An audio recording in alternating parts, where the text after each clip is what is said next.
maintindihan at di mo malaman kung saan ka tutungo.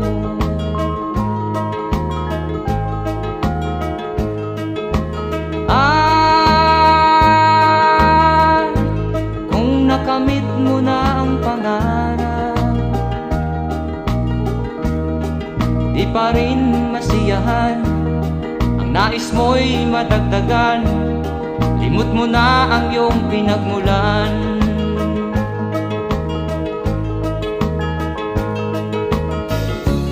Bakit nga ba ganito?